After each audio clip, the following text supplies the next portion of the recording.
Bismillahirrahmanirrahim. Assalamualaikum warahmatullahi wabarakatuh. Selamat datang kembali bersama kami. Dalam kesempatan yang baik ini, izinkan kami kembali kabarkan informasi terkait dengan pelaksanaan CASN di tahun 2022, kaitannya dengan program pemerintah, di mana pemerintah masih mentargetkan untuk menyelesaikan dari permasalahan tenaga honorer. Akan kami sampaikan informasi dari Kemenpan RB, langsung dari Pak Menpan Azwar Anas, berkaitan dengan rencana dari langkah-langkah strategis yang akan dilakukan oleh Kemenpan RB terkait dengan pelaksanaan atau penyelesaian dari tenaga honorer. Kita ke pembahasan jadi dari Menpan RB, langsung dari website Kementerian PAN dan RB, telah terbit berita tentang kebijakan yang nantinya akan diambil oleh Kemenpan RB melalui Menteri PAN RB Abdullah Azwar Anas, bahwa nanti untuk tenaga honorer di tahun 2023 akan ada CASN tahun 2023 meliputi CPNS dan juga P3K. Seperti kita tahu bahwa tahun ini pemerintah melakukan pendataan tenaga non-ASN, di mana pendataan tersebut telah ditutup dan sudah terwujud ya dalam satu database, di mana database tersebut merupakan database kunci atau database data utama yang nantinya akan dijadikan sebagai dasar dari penentuan kebijakan penyelesaian tenaga honorer. Nah, di sini dikatakan bahwa Pak Menpan RB Azwar Anas itu memastikan bahwa pemerintah akan membuka yaitu CASN di tahun 2023. Jadi dengan risau teman-teman yang belum berhasil di tahun ini, itu akan ada kembali di tahun 2023. Nah, kita coba baca beritanya.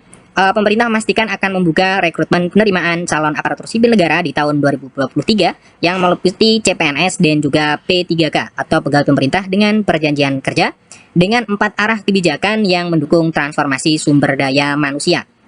Arah kebijakannya yang pertama, ini kita coba cermati, fokus di pelayanan dasar, yakni guru dan tenaga kesehatan. Nah, jadi fokus terbesarnya masih di guru dan tenaga kesehatan.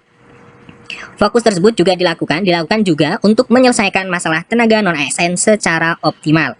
Nah, teman-teman berkaitan dengan P3K ini, tentunya kita paham ya dari rekrutmen tahun kemarin, tahun 2021, kemudian tahun ini tahun 2022, regulasi terkait dengan P3K itu memang mengalami transformasi yang kita bisa pahami itu sangat mempermudah dari tenaga honorer. Kemudian kita lanjutkan untuk yang kedua, bahwa arah kebijakannya adalah memberi kesempatan rekrutmen talenta digital dan data saintis secara terukur. Arah kebijakan ketiga yakni merekrut CPNS secara sangat selektif. Sementara yang keempat adalah mengurangi rekrutmen jabatan yang akan berdampak pada transformasi digital. Saat ini pemerintah masih menganalisis jabatan mana saja yang harus berdampak oleh perkembangan digital. Karena dunia digital berubah cepat, pemerintah juga harus cepat adaptasi agar tidak tergerus zaman. Nah, ini pernyataan dari Pak Azwar Anas mengenai rekrutmen CASN yang akan dilakukan di tahun 2023 nantinya. Nah, di sini disebutkan bahwa untuk P3K ini yang menjadi fokus pada pemenuhan tenaga guru, tenaga kesehatan, dan teknis lainnya.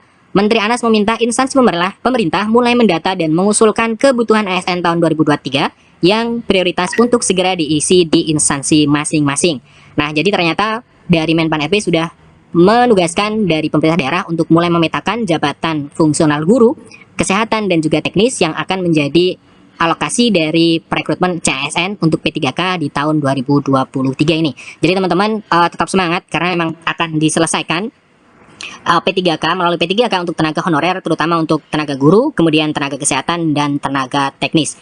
Ini teman-teman informasi terbarunya. Jadi bak gayung bersambut ya, pendataan ASN sudah selesai, kemudian database sudah ada, kemudian di tahun besok, tahun 2023, pemerintah juga akan mengadakan CASN tahun 2023. Nah, sembari kita menunggu dari dimana DPR RI telah menggodok dari Prolegnas atau program legislasi nasional prioritas, di mana program seleksi, maksud kami program prioritas di tahun 2023 itu DPR sudah mencanangkan yaitu untuk revisi UU nomor 5 tahun 2014 tentang ASN, di mana yang kita sudah bahas di 2 video kami sebelumnya itu telah jelas bahwa RUU tersebut bakal sangat memudahkan tenaga honorer agar diangkat menjadi P3K. Silakan teman-teman bisa simak ya di 2 video kami sebelumnya tentang jabatan honorer yang diangkat menjadi PNS tanpa tes dalam RUU ASN, kemudian 6 kriteria dari RUU ASN, di mana 6 kriteria tersebut masuk di dalam rancangan undang-undang revisi dari Undang-Undang nomor 5 tahun 2014 tentang ASN. Nah, sekian informasi dari kami, semoga ini bermanfaat. Jangan lupa teman-teman yang baru bertemu dengan channel kami, subscribe channel ini dan nyalakan lonceng notifikasinya. Semoga bermanfaat. Salam sukses untuk semuanya. Assalamualaikum warahmatullahi wabarakatuh.